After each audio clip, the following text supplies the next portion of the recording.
You are listening to Leaders and Legends, a podcast featuring some of Indiana's most fascinating men and women whose impact has shaped our state, our communities, and us.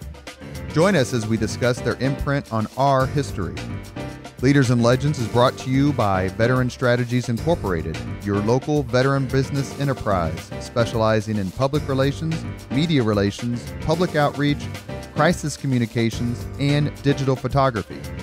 My name is Robert Vane, Principal of Veteran Strategies, former Deputy Chief of Staff to Mayor Greg Ballard, and Communications Director for the Indiana Republican Party. I'm honored to be your host for our discussion. Thank you for joining us on the Leaders and Legends podcast. Our guest today is former Mayor Bart Peterson. Very gracious of you, Mayor, to join us today. We appreciate your time and are excited for today's conversation. You're a lifelong Indianapolis resident and one of a gaggle of distinguished North Central High School grads. Talk to us a little bit, please, about growing up in Indianapolis. Well, first of all, Robert, thank you for having me. And I don't know how I compare to some of the truly distinguished North Central High School grads. It's produced a lot of terrific leaders, not just here in the city and state, but nationally. But it was also a very big high school, and I had almost 1,200 in my graduating class, and that was quite an experience. It prepared me for the world in a unique way. I think being part of a big high school, a diverse high school, was almost like a city in and of itself. I think had me well prepared for this world that I ended up going into later on in life. Well, so far we've had North Central grads Mitch Daniels, and we've had Mark Miles.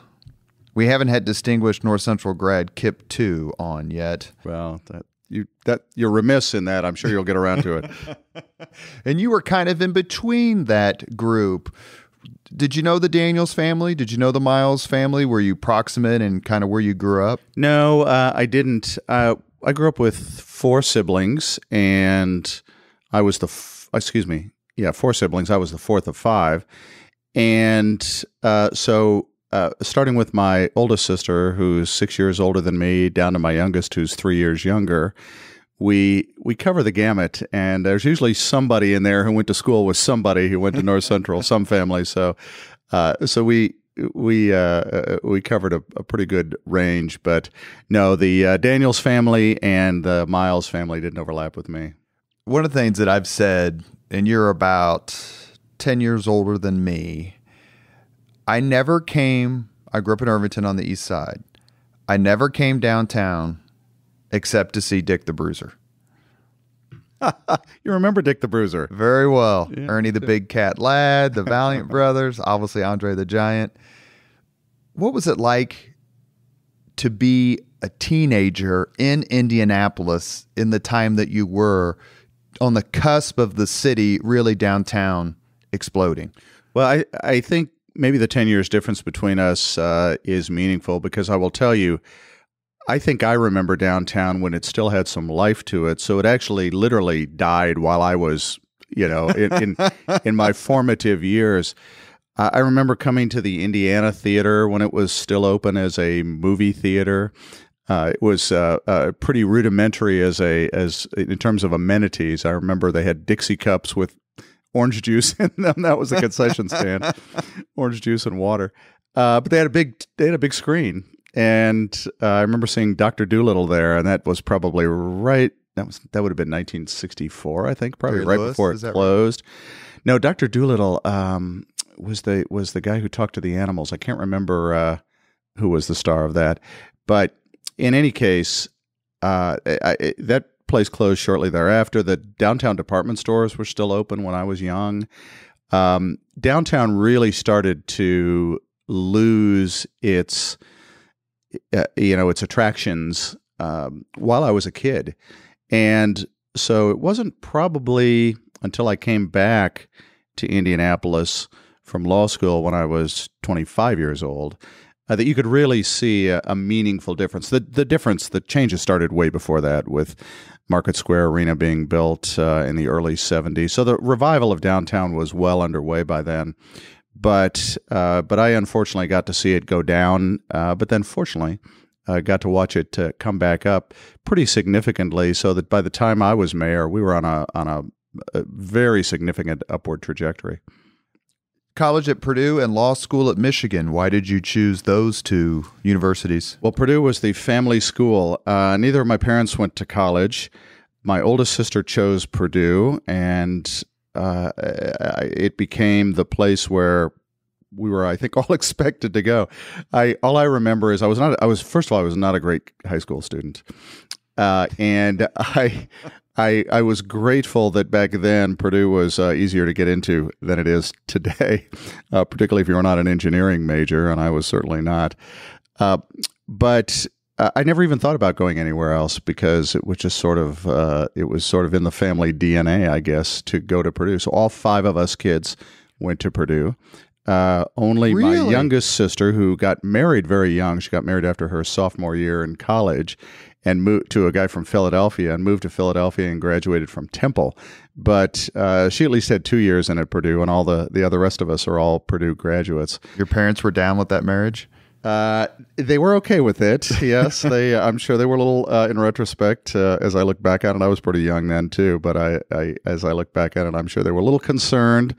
But she's done very, very well. She's built a great life out in the Philadelphia area. She's the only one of my siblings who doesn't live in central Indiana. So all the rest of us are still here. My father passed away about 5 years ago, but my mother is still alive and doing very, very well. So we're fortunate I'm fortunate to have all of them still around, with the exception of my younger sister, who comes back with some frequency, and we just saw her the other day too. My family's from New Jersey and spent a lot of time in Philadelphia. It's a wonderful, wonderful city. You graduated from high school, I'm going to guess, 76, 77? 76, yeah. Was it in the mid to late 70s, high school, college at Purdue, that your political philosophy was formed? Tumultuous times in the United States? Or did you find yourself drifting one way or another before then? I talked to a teacher in my daughter's school back when she was very young, 10, 11, 12. And I remember him telling me something that has stuck with me ever since. He said, if you're going to develop a worldview, not everybody does, but if you're going to develop a worldview, you tend to develop it when you're around that age, 10, 11, 12, and that what's going on in the world will have a big influence on you at that age. It's a particularly formative age, according to him. And as I look back, that really resonated with me because I was 10 years old in 1968, the tumultuous year when I can't imagine those years, 68, 69, 70. I can't imagine being the age I am today. I would have thought the world was falling apart, and I'm sure my parents did and grandparents did. But somehow we as a country survived, and we as a world survived. But I think my worldview was significantly impacted by that era.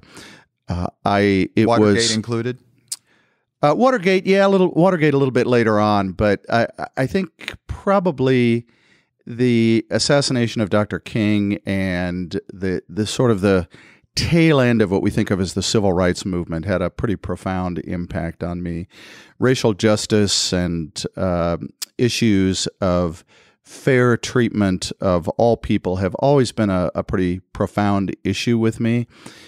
Maybe the most profound issue in determining my political leanings and ideology, and I can't help but think that it was influenced by the events of 68, 69, 70. Why Michigan for law school? It was the best law school I got in. It was the best law school I got into. I was going to say you weren't allowed to go to IU. Now I'm very happy that I went to Michigan Law School. Some of my closest friends to this day are my classmates from the Michigan Law class of 1983, and it was a great place to go to school.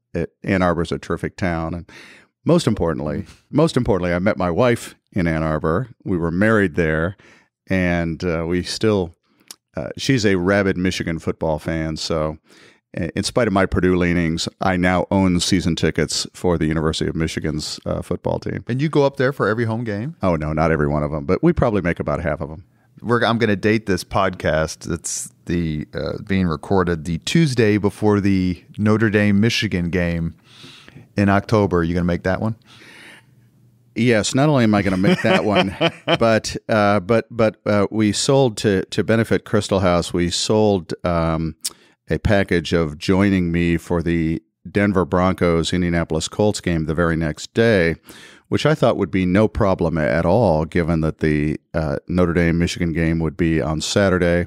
I could sleep in Ann Arbor, drive home, and make it to the 4:30 game. Then they changed the time of the game, so I'm going to be getting out of bed about 5 o'clock in the morning on Sunday and coming down for the Colts game. But yes, we will be at the Michigan Notre Dame game, and I'm not going to say anything negative about your Irish fans out there, because I actually like the University of Notre Dame, and I'll be rooting for Michigan, but I won't be as rabid as my wife will be. I won't tell the McGinleys at the Golden Ace. I promise. Thank you. Did you come right back to Indianapolis after graduating from law school? I did. I came back and worked for the law firm of Ice Miller, Donadio, and Ryan, which is almost the same name today, Ice Miller. And I worked there for almost 6 years before I went into government. Did you enjoy it? We had our podcast with Governor Daniels, and he said, as I recall, Spangle, he said he malpracticed law for a while. I would not say I was the best lawyer at that law firm at all, nor was I perhaps born to be a practicing lawyer. I love the law, and to this day, if I was, and I actually do this occasionally, rarely, but occasionally, I'll read a law review article or something if it's on a related issue to something that I'm doing, and I really enjoy the law. I just, for whatever reason, probably not the most adept practitioner, but it was. I knew fairly early on I probably was not going to be a career lawyer. I look at those folks that I started with at the law firm who have stayed and have made a successful career, and I kind of envy them for the stability of their lives. I have chosen to bounce around and do a million different things, whereas they've had a lot more stability than I have. But I realized within a few years that it was probably not the ideal profession for me. Coming back to Indianapolis as a Democrat in the mid-ish 80s, you look at the state and you look at city government and you wonder, perhaps, when's it going to be our time? And it came, fair to say, more quickly than perhaps expected in 1988 when Evan Bayh wins the governor's office. Were you involved in that campaign? Did you know then Secretary of State Bayh? And what did you think about that turn of events? I did, and I agree with you. I think it had not been for Evan Bayh, the status quo would have remained for a much longer time. So there had been no Democrat elected governor of Indiana for the 20 years leading up to Governor Bayh's election. And I don't know I can't imagine anybody else who could have won. Because he beat a damn good man. 1988. He absolutely did. Somebody who had not just paid his dues, but really served the state incredibly well and honorably. And it was a tough race. But I actually, in 1985, January of 85, I remember I went to a luncheon and heard Evan Bayh speak for the first time. And I decided I was going to sign up for that program. I was really impressed by him personally. And I did a little bit of work on his Secretary of State's campaign in 1986. And then about the middle of 87, when I think it was pretty open secret that he was going to run for governor in 88, I asked if I could be the environmental issues advisor for his campaign. Did you practice environmental law? I did practice environmental law. That I had sort of about the middle of my 6-year stint with the law firm, I became the person who was responsible for environmental issues in business transactions. So became kind of a hot issue area at that time. Environmental lawyers were pretty in demand then, and I actually did enjoy practicing environmental law and learned all of the key statutes: the Clean Air Act, the Clean Water Act, the Superfund law, all of those laws.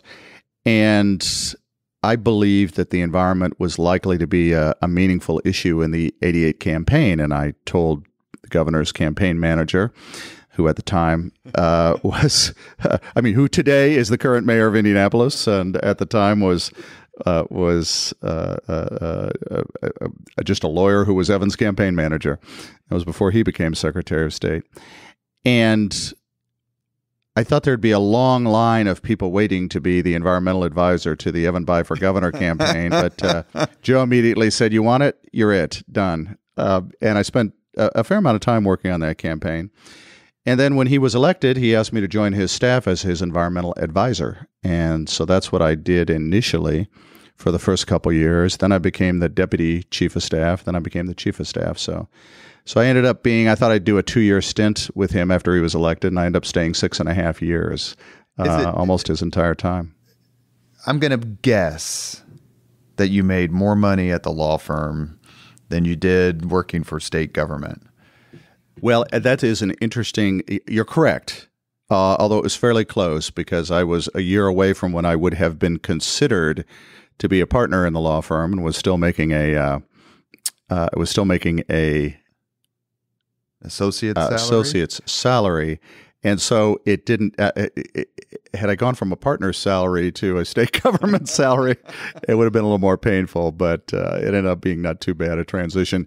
The difference is, it basically never went up the entire 6.5 years. Entire 6.5 years. I think when I left, I was making about $1,000 more than when I started. But, okay, so I have to ask, who is the most frugal? You, current Mayor Joe Hogsett, former Governor Evan Bayh? Oh, that's a good question. I clearly finished third in that contest. Those two are crazy. They're You finished third in a good way, right? You finished well, third. I finished third in a profligate way, I guess. The two of them are extremists when it comes to being frugal with the public. So when you go to lunch money or dinner with them, who has the? Yeah, I think it's personal as well as professional with them. Yes. So who has the best set of alligator arms? They're both wonderful people, but they practice frugality in all aspects of their lives. But and I will tell you, all kidding aside, I part of the reason why that's built into their way of governing, their way of being involved as public figures. If you think back to that era, it was Democrats were just beaten into dust as a result of sort of being pro-tax increase, and everywhere you turn, Democrats wanted to raise your taxes. That was sort of the stereotype that was effectively used against Democrats in all campaigns. And Evan Bayh was a brilliant politician and a great person. He knew that, and and it came naturally to him. I'm dead serious. It really did come naturally to him. And again, I'm joking a little bit about the personal side, but he really believed that it was critical to prove that Democrats could govern in a fiscally responsible way. And of course, Joe was right there beside him, and they have never wavered in the 30-plus years since that time in their commitment to spending the public's money wisely, which I think is a big part of why they've been successful. But folks, a lot of people, myself included, take significant pay cuts to go work for government, city or state, and I'm assuming federal in some cases, because you want to there's some proximity to power and influence, of course, you can't ignore that. But you get a chance to do really amazing things, and this is obviously before you're mayor, but you're chief of staff and you're in the governor's office, and you can really influence in a good way projects and things that are near and dear Hoosiers. And to me, as much as I missed the money, I enjoyed the experience more. So leaving Ice Miller and going to the State House, did you ever regret it? No, you're exactly right. I feel exactly the same way you did. And the truth is, you grow up so quickly because the responsibility is thrust on you. I was 30 years old. I had been practicing law for almost 6 years. But I was still, I was still an associate. I was still a pretty junior person. The level of responsibility I got in state government was dramatically different. All of a sudden, I was calling the shots in my little area there. I ended up being the chief of staff to the governor, and which is sort of tantamount to being the chief operating officer of state government, which is a multi-billion-dollar operation with many thousands of employees. And I could not have had that. Doing anything else, I don't think I would have gotten that level of responsibility that quickly. So not only do you have the ability to have some impact on public affairs and events and public policy, which people like you and I who go into this love that kind of thing, but you also get a chance to develop leadership traits that I think, certainly in my case, and I think in most people's cases, serve you well later on. So I look at the group that I started with in Evan Bay's office. We were 30, 31, 29. The governor himself was only 32 when he was elected. And we've all gone on to leadership, different leadership roles, and it's the same thing with my administration as mayor. We had a reunion the other day. I'm so proud of the team that I had a chance to work with, and not just what they did then, but what they've done since then. And I believe a big part of that is the fact that you have so much responsibility, and frequently, because of the pay and other reasons, at a young age.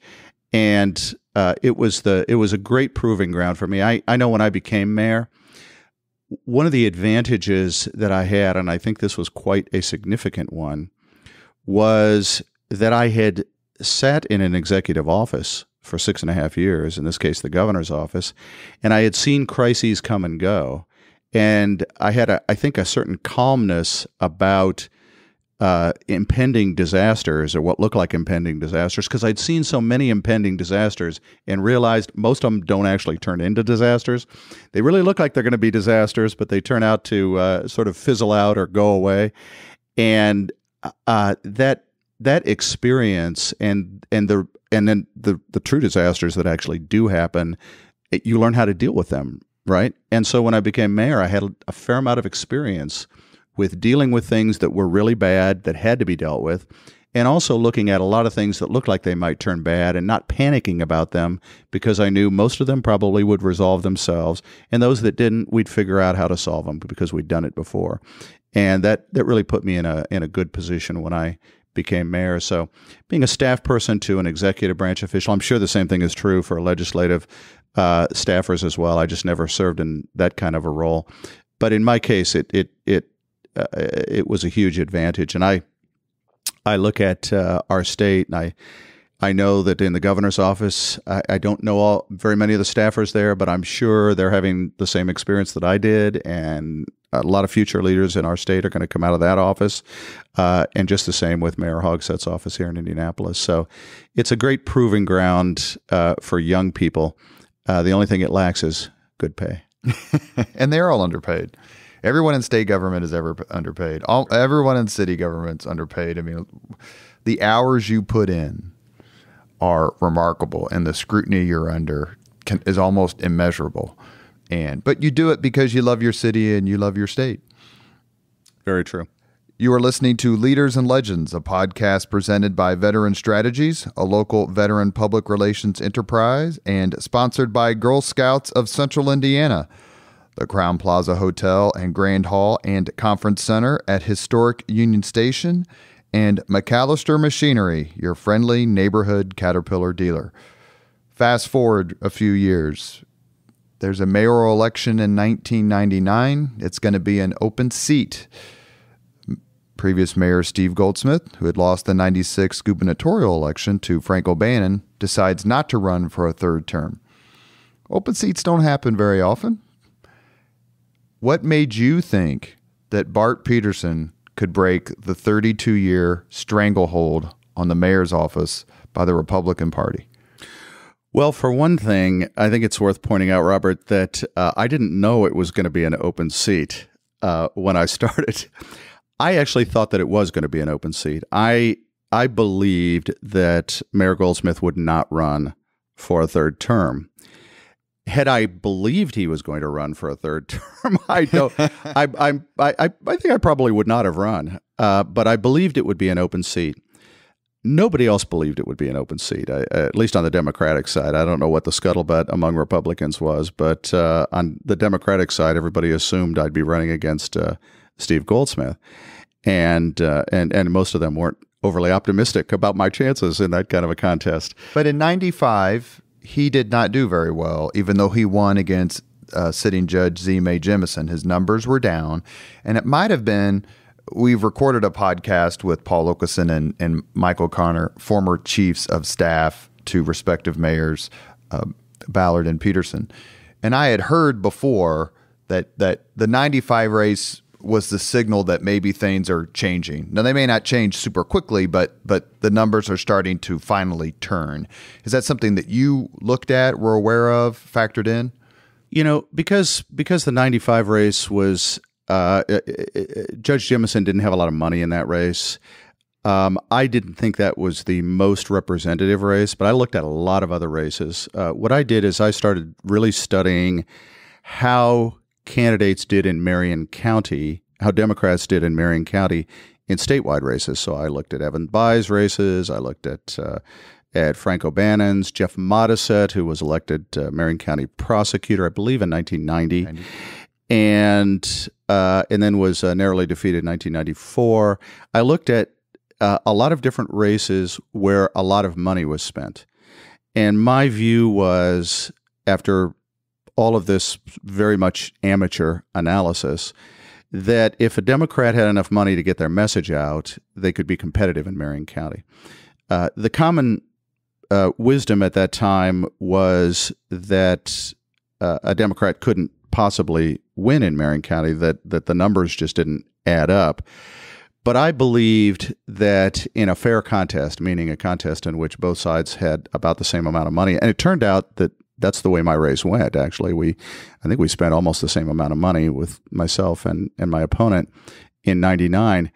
But I believed that if a Democrat could get their message out, they could win. And as each year passed by, I believe the county was starting to move more and more a few Republicans were leaving, a few Democrats were moving in. It was each year the percentages were probably getting a little closer. I don't know what the percentage in 99 was. It could have been anywhere from, 54, 55% Republican down to maybe 52% Republican. I don't know, but I believe that there was still a Republican advantage at that point. But it was close enough that in a race where each side had enough money, that it would be effectively a toss-up. And that's the mentality that I had going into it. But again, remember, I didn't think Steve Goldsmith was going to run. And I don't know whether I'd been able to raise any money if Steve Goldsmith had run. But what happened is about 2 or 3 weeks before he made the decision not to run, all of a sudden, I became convinced he was going to run. I finally was the last holdout, and I finally gave up and said, you know what? He's going to run, and it's too late to get out. So I think we're in this for better or worse. We're in this thing. But then after the election, it was announced that Indianapolis was not going to get the Republican National Convention. And within a couple of days after that announcement, he announced he was not going to run. I've never asked him this, and he and I have a great relationship. But I've never asked Steve this if that affected his decision. I'm sure he would have wanted to be mayor when the Republican National Convention was here, and I think a lot of people thought we would get the convention that year. So that would have been 2000 for Mitch the 2000. Daniels was unhappy that it didn't come here that year. Yeah. I think everybody was, actually. I mean, it in retrospect, except me. But we all realized it would have been good for the city. But I was had in mind that influenced his decision, that he probably wasn't going to run, but that he couldn't pass up that chance to be the host of mayor for the Republican That's a reasonable convention. Calculation. So, but anyway, it was only a day or two after that announcement was made that he announced that he was not going to run. And then from then on, it was an open seat race, which obviously changed the dynamic entirely. I was able to, raised a lot of money for the campaign. But the theory of running, of crunching the numbers and talking with your friends and having conversations over lunch, there's that. And then there's signing your name to the candidate filing paperwork. How did you go from the former to the latter? Like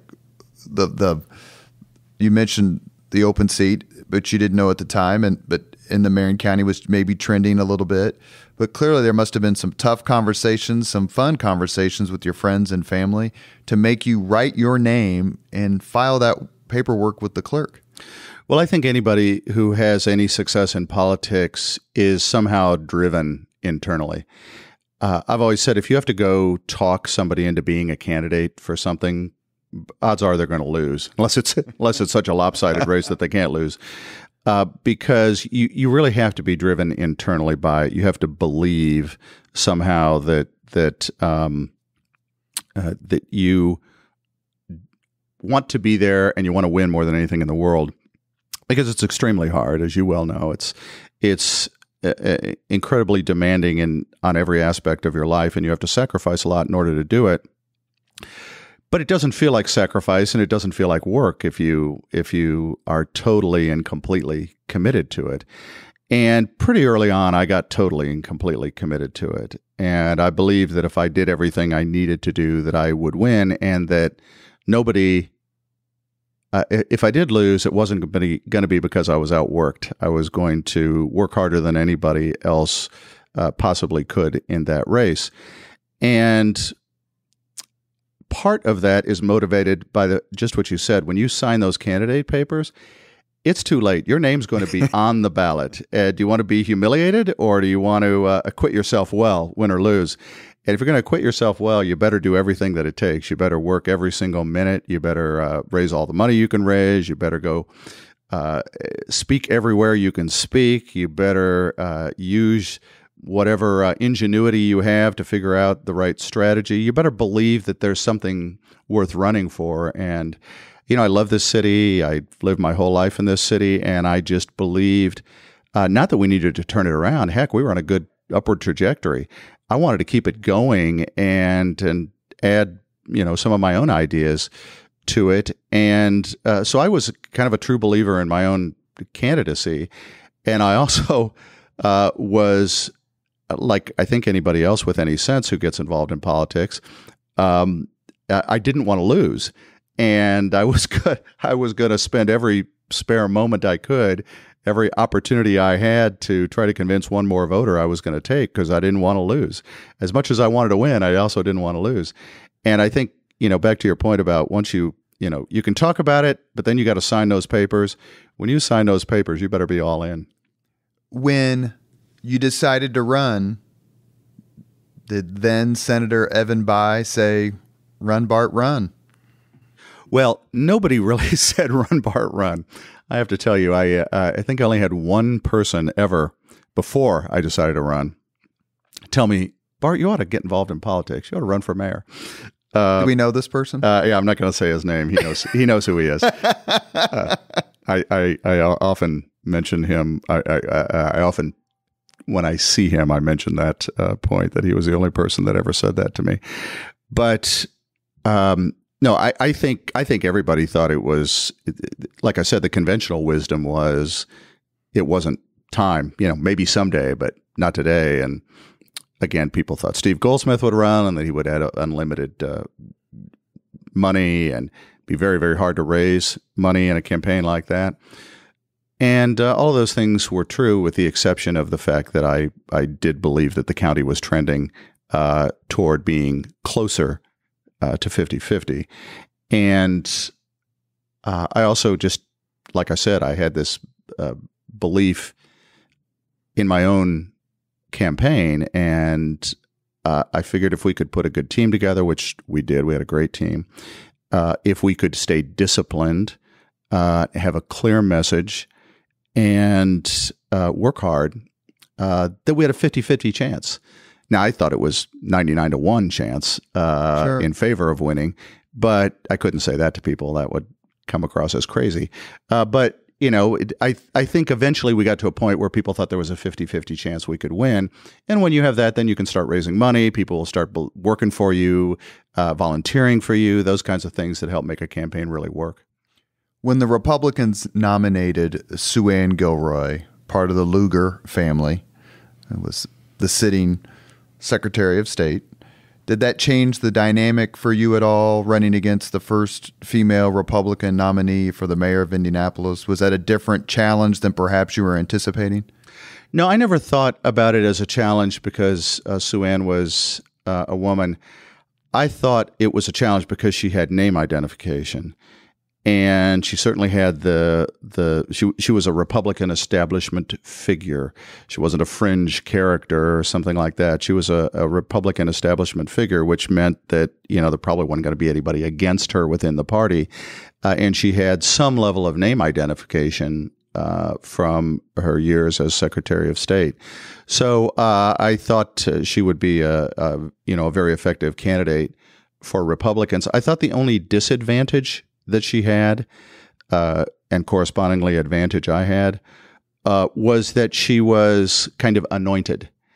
And I think that when you're anointed, sometimes that just automatically makes people a little bit, some people a little bit irritated. People who have a tendency to be anti-establishment, if the establishment anoints somebody, they just want to be against them just for that reason. We've seen that plenty of times recently. Yeah, it's a phenomenon in politics, and I thought that might be a little bit of a disadvantage for her. That and that wasn't her fault. I mean, there was nothing she could do about that because it was only slightly less than a year before the election when Mayor Goldsmith announced that he was not going to run. So somebody most likely was going to be anointed, although it could have been left wide open and, see who earned it. And refresh my memory, did you have a primary opponent in 99? I did. I had one or two primary opponents, but they were sort of perennial candidates. Sure. Yeah. The decision to formulate and print, release, promote the Peterson plan, please talk about that decision. And that's A. And B, when was the last time you read it? The last time I read it. I actually did read it many times, but no, I haven't read it for a very long time. It's hard for me to believe it's been 20 years since few months more than 20 years since we published that. I'll tell you where it came from. It partially from me and partially from Mike O'Connor, who was my campaign manager then. I never intended it to be published. It was my experience in working as a staffer for Evan Bayh's first gubernatorial campaign was that if you plan things out and you put a plan together, a written plan, then you actually have something to follow once you get into office. So the way that experience worked is I brought a bunch of people together who were supporters of Evans, who were interested in environmental issues, and we put a plan together. It was probably a 30-page plan. He did a press conference and announced it a couple months before the election. Nobody paid any attention to it. But once he got into office, we started following that plan. And with its 5, 6, 7 different legislative proposals and all kinds of administrative proposals, all this stuff we said we were going to do, he said we were going to do, nobody paid any attention to, we started doing them. And then that was 88. He took office in 89. Then in 1990, the environment all of a sudden became this huge issue in America for a number of reasons. And all of a sudden I'm doing TV interviews and legislative environmental issues at the legislature are the most followed issues. It was amazing. But we had a plan. And so we actually had something to say and something to do when circumstances made the environment a big issue. What I told my team, my campaign team in 1999, was that when you get into office, all hell breaks loose. no matter what you think, you have all this time to plan. You may think you're busy in a campaign, but you're not busy in a campaign compared to how busy you are when you're in office. And all of a sudden, everybody's priority is being jammed down your throat. Everybody wants you to do what they want you to do. That's right. And then things start to happen, right? Stuff happens in the environment, the environment in the broadest sense. Sure. Things just start happening in the world that you have to deal with. I never had any plan to deal with the Indianapolis Colts. It ended up being a dominant thing during my administration was to negotiate a deal with the Colts and ultimately build the stadium. But I never even thought about that before I was elected. So stuff happens when you get into office. If you don't walk into office with a blueprint, with a plan about what you're going to do, you're just going to, be like somebody who's on a raft out in the middle of the Atlantic Ocean with no navigation equipment. I mean, you can start to, paddle your little raft in one direction, but you have no idea what direction you're going. Well, as press secretary for the Ballard transition team, you are exactly correct, Mayor Peterson. Yeah, that's exactly right. Yeah. So when you win in a surprise win, you tend not to have all those things planned out. Exactly right. But I had that experience from the Biden administration, so I wanted to have a plan, and we had a lot. We had something like 50 people did research and help put that plan together. We talked to David Harris a little bit about it. Yeah, he was very involved in it. Jane Henniger, who became my deputy mayor, was oversaw the production of it, and we had a lot of people working for a long time on it. For me, it was just a blueprint for what we were going to do when we got there. I might talk about elements of it because it related to the three main pillars of my campaign, but the three main pillars of my campaign were the three main sections of the Peterson plan. But I never thought we would publish it and put it in campaign ads. That was Mike's idea. And in fact, I tried to talk him out of it, show you what an astute politician I was. I tried to talk him out of it, but he convinced me. And of course, it ended up being probably the most important thing that we did. When this podcast airs, it will be 2 days after the 20th anniversary of your win in 99. How much of election night do you remember? And to the extent that you remember it, and I'm sure you do, what was that feeling like? Well, it's a very nice feeling. Obviously, you've been working. I guess I've never been an athlete, although I love sports. I can imagine what somebody feels like at the end of a long college or professional season in football or basketball when they win the championship. You just think back on all the hard work and the team and the camaraderie that you developed with your teammates and all that kind of thing. That really was probably, that's what felt the best, was just that we all did it together and we were a team, and it felt good to celebrate with your teammates. It is not in this business, the business of politics, it's not something that lasts terribly long, because you realize you wake up the next morning, and that period of time between the election and the inauguration, which looked really like a long period of time, and you don't want to do too much planning ahead of time, because you don't want to take your eye off the ball. You got to win the election first. We had a lot of work to do, so reality hit pretty quickly thereafter. But it's pretty exhilarating. I'll tell you for me at least, the most interesting story from that night. Remember, this is 1999. There are no other major elections going on. There are probably a dozen big city elections going on around the country. That's about it. It's an odd numbered year. There are no Senate races, no congressional races, no presidential race. So the mayor's races got a fair amount of attention, and Bill Clinton was president of the United States. Al Gore was vice president. I got a call from both of them that night, a call from the president and the vice president that night. Now, I don't know if everybody who won those big city races got those calls, but certainly because we had flipped a city that had been in Republican control for 32 years, it was a little more closely watched. Same thing happened in Columbus, Ohio that night, I believe. And Manchester, New Hampshire. I remember President Clinton talking about how amazing it was that we won Manchester, New Hampshire. Related to the New Hampshire primary? Absolutely. That's why people. So pay the day attention before to the election, you're talking to Scott Chin. And the night of the election, you're talking to. And I admire them both equally. But the reason I bring that up is everybody sort of knows the personality of those two men, and they were on full display that night. President Clinton kept talking so long. I almost told him I had to leave to go, give my speech. I almost had to hang up on the president because he was just sort of going like he had nothing else to do. And he was sort of famous for that. He was always late to everything because he just kept talking and listening, and he loved conversation. Al Gore just it was like he was reading from a script. Congratulations, Bart. We are very proud of you. Say with feeling.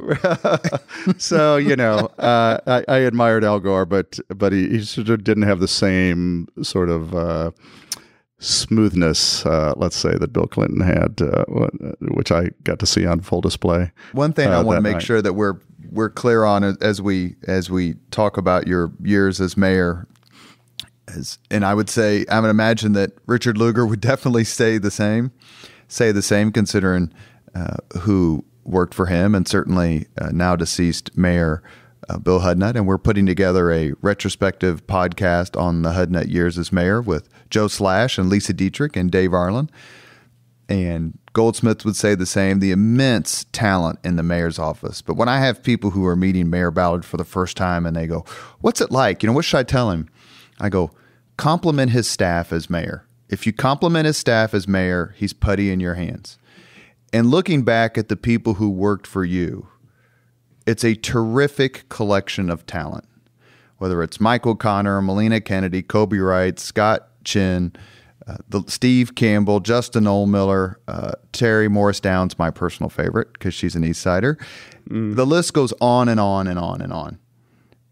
You mentioned a little bit earlier about your reunion. Just quickly, how proud are you of these then young men and women who worked for you? Oh, I can't tell you how proud I am. I loved working with them. I loved them as people. I've taken great joy in watching their careers. I take no credit for it. They're enormously talented people. I'm glad that I had the office that I had, which created opportunities for them, or had positions that they could fill where they could use their creativity, their intelligence, their drive, their discipline, all those things that make people successful. They had a chance to put those on full display, just the way I did when I was a staff person for Governor Bai. And they made a difference in this city. They really helped change this city for the better, just as other mayor's staffs have had the opportunity to do in the past and will in the future. So I just couldn't be more proud. And it's interesting you would say that about Mayor Ballard. I'm the same way. When people compliment me, it doesn't. I appreciate it, but it doesn't really mean that much to me, because I know that I was just one of many who worked hard, and I know that where the best ideas came from, and I know where the hardest work came from, and I know where the breakthroughs came from. They came from my team, and it was just a great group of people who made a huge difference for this city, and I'm really, really proud of them. And they've, like I said earlier, they've done so many great things since then. And I'm not going to start naming names because that's a dangerous path to go down. But Jennifer Smith-Simmons, Barbara Lawrence, the list goes on and on. David Harris. Was a incredible collection of talent. Yes, it was. Let's talk about your 8 years as mayor. I'm going to throw just 2 or 3 issues out or things that happened and let you take it from there. Human rights ordinance. Yeah, I when RFRA came up in 2015 here in the state, I I had a faulty memory of the Human Rights Ordinance in Indianapolis. I had thought that it passed a lot easier than it did. In fact, it was a kind of a catastrophe almost. I think we actually lost the vote the first time, and had to go back for I can't remember exactly what we did, but we had to go win some votes after either we lost a vote or it appeared we were going to lose a vote on that. And it ended up passing, I think, just by one vote. So in the city council. So that ended up being a really big fight. And I remember it being a great success for the city. I just forgot how tough it was to get that done. And as any politician who's been in office in the last 20 years, or starting about when I did in 2000 up till today, will tell you, everybody will tell you this, there is no single issue that has moved as quickly as rights for the LGBTQ community in this country, in this state, and in this city. Nothing has moved as far and as fast. We all know very famously that President Obama was against same-sex marriage as a candidate in 2008. And I was already out of office by then. So it really from about the mid, decade of the 2000s, from about the middle of that decade to the time when the Supreme Court ruled, which was about a 10-year period, that issue just completely flipped. And today there's even more support for same-sex marriage and LGBTQ rights than there was 4 years ago. The Mayor's Office of Charter Schools. Yeah, one of the single greatest accomplishments of any executive, state or local, in the history of Indiana. Absolutely 100%. Let's just leave it at that.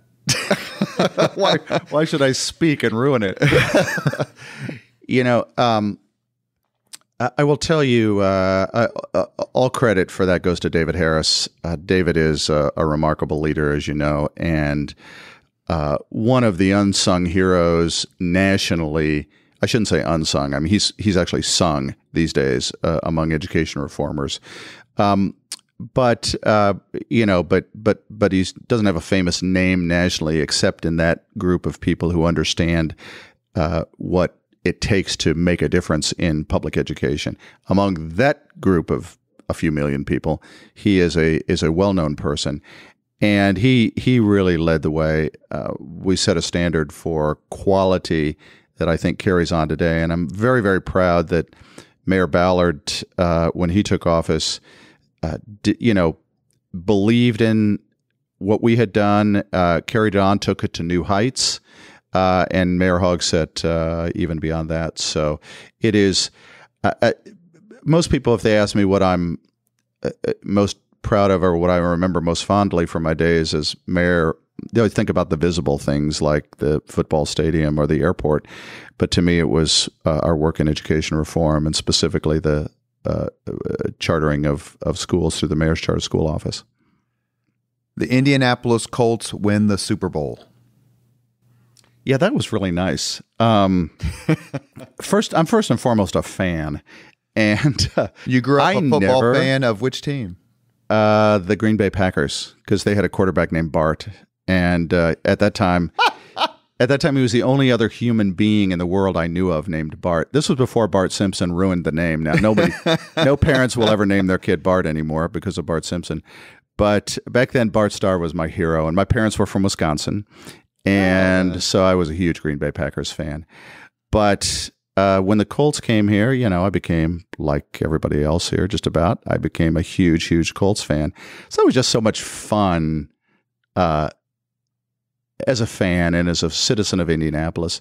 It was really, as I think back, going to Purdue, Purdue won the women's NCAA basketball championship in '99. And other than that, I don't think I've ever known a championship in my entire life, except for the Colts winning. So that meant a lot to me personally. But it was, obviously it was huge for the city. And a really, when we were doing the Colts deal to get the stadium built and to sign the agreement to keep them here for 30 years, when we were doing that, that started off very unpopular. In fact, we had no allies at all.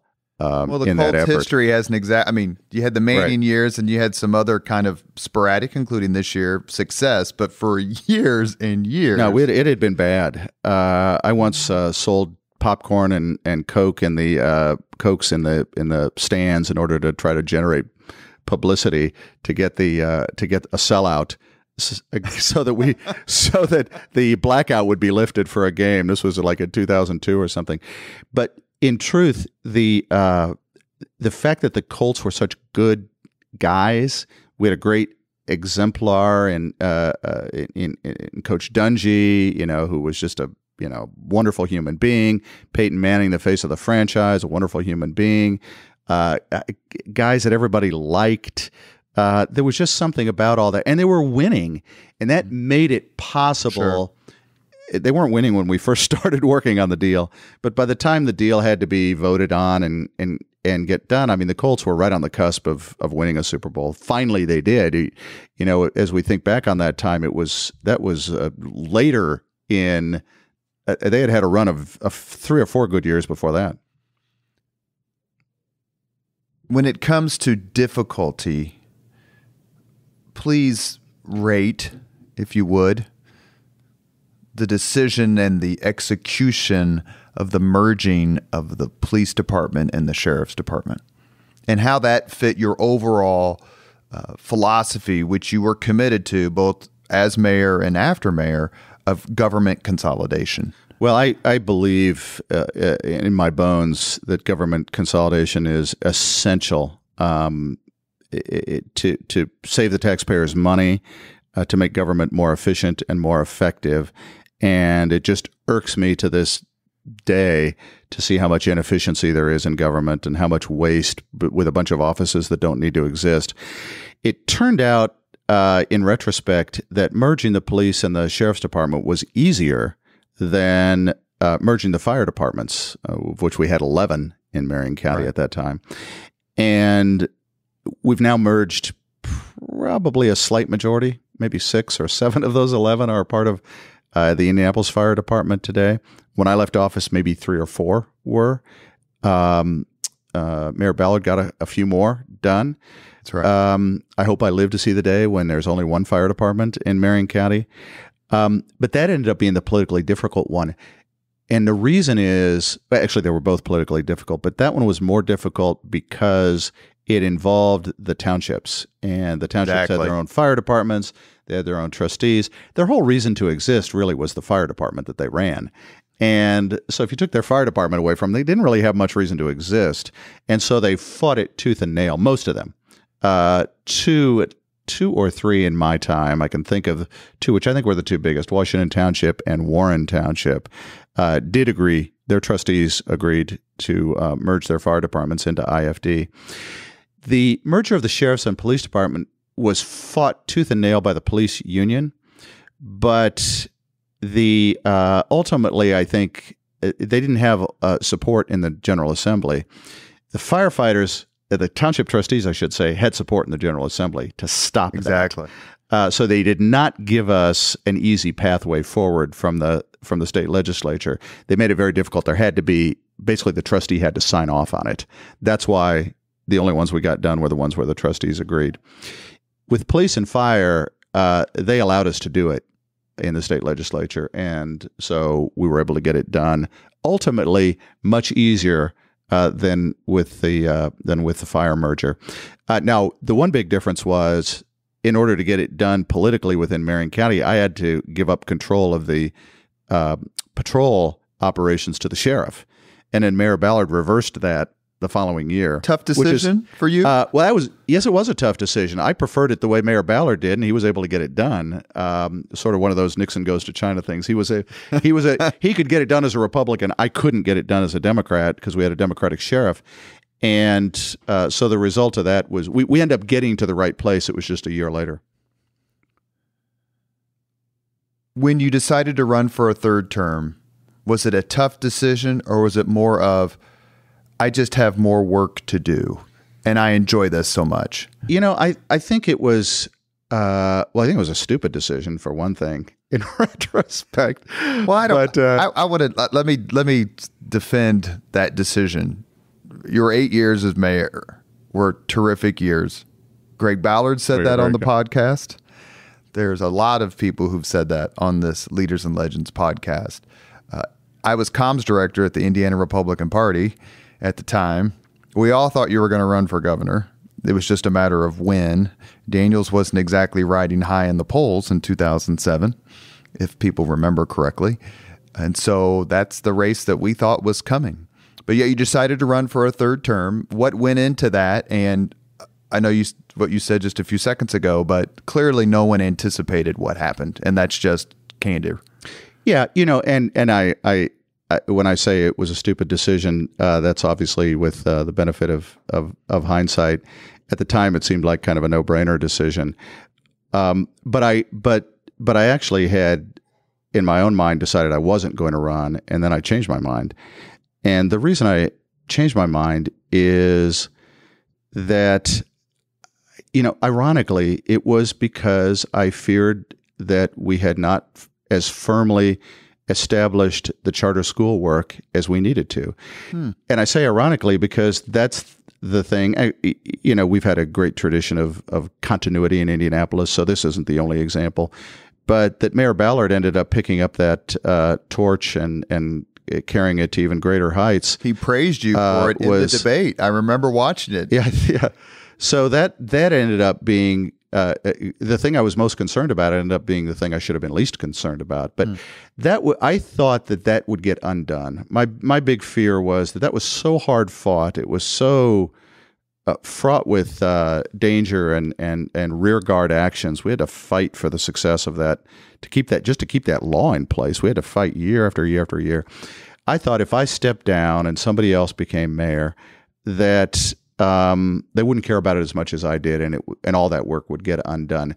Now, that's not the only reason I decided to do it, but that was sort of my policy reason for deciding to run for a third term. But in retrospect, in all truth, I think running and losing. I remember I was in the Kennedy Presidential Library a few months afterwards, and I heard a recorded speech from President Kennedy saying something I'd never heard before, but it really rang true with me, particularly at that time. He said, "You don't learn anything from winning an election," or I think his exact words were, "They say you don't really understand politics until you've lost an election." And I think that's really true, and I think that's true about in life in general. Failure is a much better educator than success is. Success just tells you keep on doing the same thing over and over again. Failure causes you to really look and say, well, what went wrong and what do I do differently next time? And so for me, it's been a great 12 years since that election. I won't deny how painful it was, but I will say it's been, if I hadn't run, if I had just stepped down as mayor, I'm not sure what I'd be doing now. And I'm very, very happy with everything that's happened in the last 12 years. So I have nothing to complain about. Did you think about running for governor in 2008? No, I never. No, not at all. Never did. No. I don't think Mitch Daniels could have been beaten. It turned out that way for sure. Absolutely. Yeah. I really never did. I know there was some talk about that, but I never thought about it myself. Oh, I was writing the quotes up in my little office. Since you became a private citizen again, you've had a remarkable career. Eli Lilly, chairman of the board at the Mine Trust, which was created by David Harris after he left the mayor's office. Talk a little bit about your career after the mayor's office. You just mentioned that you've enjoyed it. You've been able to stay involved in Indianapolis, in education. Could there have been a better second act for you than this? Well, I don't know. Life is interesting, and I sometimes envy those people who can do one career their entire lives and they get really good at it. For me, I'm always on a learning curve. I feel like I'm always on I'm always trying to figure out a new field that I've engaged in. I'm very, very, very fortunate. I can't express how fortunate I am to be the CEO of Christel House International and to have the chance to work with Christel DeHaan and the great team that we have here at Christel House. And, our motto is transforming lives, and that's really true. This organization's even better on the inside than it looked like to me from the outside.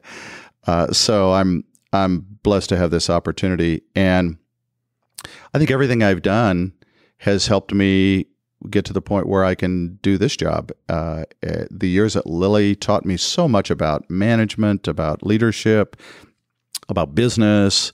And I'd been in business before. I grew up in an entrepreneurial family. But a big corporation like Lilly is just a different animal, and I learned so much there, made many good friends, and enjoyed it, and also had a chance to see the world. And all that really helped me to help prepare me for this job. So I've been very, very fortunate. I have, and my father used to say, he came here at the age of 19 from Wisconsin on a motorcycle, and he came to visit his aunt and uncle in Indianapolis. And through a series of circumstances that we don't have time to talk about, he never left. And he ended up going, he's a true rags to riches story, had nothing but the motorcycle and maybe $20 in his pocket to his name. Those were his sum total of his assets. And a woman back in Wisconsin who would become his wife and my mother. That's all he really had, and he became very, very successful. And he said to the day he died, he could not have done it anywhere else. And he loved Indianapolis, and he transmitted that to all of his kids. And that's in my DNA. So everything I've ever accomplished and every joy I've had in my life, I really attribute to the good fortune of having grown up in this city. And those 8 years of having a chance to lead it will always be the most memorable of my life. So I'm very grateful. Does the collaborative nature of the city and its people and its leaders and its volunteers and its organization stay with you? That's been a recurring theme of the podcast. People lay aside whatever differences they have and come together to knock it out of the park or to move the ball forward. Absolutely. Absolutely. I mean, look at the two of us sitting here talking about this and having been on the other side of each other politically. That you see that over and over and over again, that we all put the city above everything else. And people have asked me, what's the secret of Indianapolis? How can we, other mayors would ask that. We had a good, even when I was mayor, we had a great reputation nationally from the work that my predecessors had done. And that secret sauce is something that I don't know how to tell somebody else about. I don't know how to tell them to have people be self-sacrificing, to have people be willing to put the city above their own business or political interests, because if we can raise the tide, it'll raise all the boats, and we'll all win. We'll all be better off if we work together than if we fight each other. It's so obvious. I mean, the examples are there everywhere, but nobody else does it. Almost nobody else does it. And so I don't really know how to tell somebody how to do it. It's just, I used to say when I was mayor, and Mayor Ballard may have felt the same way, there are certain constraints you have on you, and I say this in a positive way, that if you get too far out of line, if you're not looking out for the city well enough, the forces will come, knock you back into line, because we have a way of doing things here, and it's about collaboration and putting partisanship aside and putting the interests of the city above all else, that we just won't let a politician mess that up. And I'm very proud to live in a city where I can say that. And I give you two examples of this before we go on to the final 5 questions. When Indianapolis did not receive the winning nod for the Super Bowl in 2007, the city went after the Super Bowl and didn't get it. As comms director for the Indiana Republican Party, I went to Murray Clark, who was the chairman, and said, "What do you want to do?" And Murray goes, "We need to put out a statement thanking the city for the effort, even though we came up second." This is in the heart of a heated mayoral campaign, And so maybe as Republicans, it wasn't the best thing we should have done. But for the city to play in that league after all this growth, it was the right thing to do. And I can also say, and I believe it was the summer of 2008, former Mayor Bart Peterson and current Mayor Greg Ballard did a joint news conference talking about the need for government consolidation. Yes. Mm-hmm. We sure did. You are listening to Leaders and Legends, a podcast presented by Veteran Strategies, a local veteran public relations enterprise, and sponsored by Girl Scouts of Central Indiana, the Crowne Plaza Hotel and Grand Hall and Conference Center at historic Union Station, and MacAllister Machinery, your friendly neighborhood Caterpillar dealer. We end all podcasts with the same 5 questions. Mayor, you ready? Is this a lightning round? Yeah, probably a little bit. Some of the answers are longer than others as people try to remember. Question number 1, what was your first job? Bagging groceries at Amalia at 106th and College. What was your first concert? Neil Young. Live Rust? Yes. That's pretty damn good. If you could recommend any book for someone to read, which book would you recommend? Oh gosh, I have a million books that I recommend to people. But I recommend one to only a very select group of people. And they are people who are willing to read a 1,200-page book about a person that most people have never heard of. But it's widely regarded as among the greatest biographies ever written. It's the book is Robert Moses and the Fall of New York by Robert Caro, who's more famous for writing a multi-volume biography of Lyndon Johnson. But before that, he won the Pulitzer Prize for his book on Robert Moses. It's called The Power Broker. I'm sorry, that's the name of the book. The Power Broker, Robert Moses and the Fall of New York. One of the most amazing characters in the history of our country, who basically built the modern New York and lost his soul in the process. But you got to be a little bit intense to want to read that book, The Power Broker by Robert Caro. If you could witness any event in history, be there as it happens, which event would you choose? Lincoln's second inaugural address. My favorite words written and spoken by an American statesman. That's positively brilliant. If you could have dinner with anyone living today, last question, 2 hours off the record, whom would you choose? Oh my gosh. That's a tough one. Anyone living today. All right. Pete Buttigieg. Mayor of South Bend. I might actually be able to pull that off. I was going to say, haven't you not already? Not 2 hours. In 1999, Bart Peterson and his team ended 32 years of Republican mayoralty in this city. And it's safe to say that perhaps the voters of Indianapolis took a flyer on some folks that may or may not have heard of. We are very fortunate that they did so. The 8 years of the Peterson administration were terrific years for the city, and we cannot thank him enough for his time today. And we must acknowledge again the amazing quality of his staff and all the work they continue to do in this city and beyond. Thank you, Mayor. Thank you, Robert. I appreciate your kind words. Thank you very much for listening to Leaders and Legends, brought to you by Veteran Strategies Incorporated. If you want to contact us about this program or our menu of public relations services, please send us an email at robert@veteranstrategies.com. That's robert@veteranstrategies.com.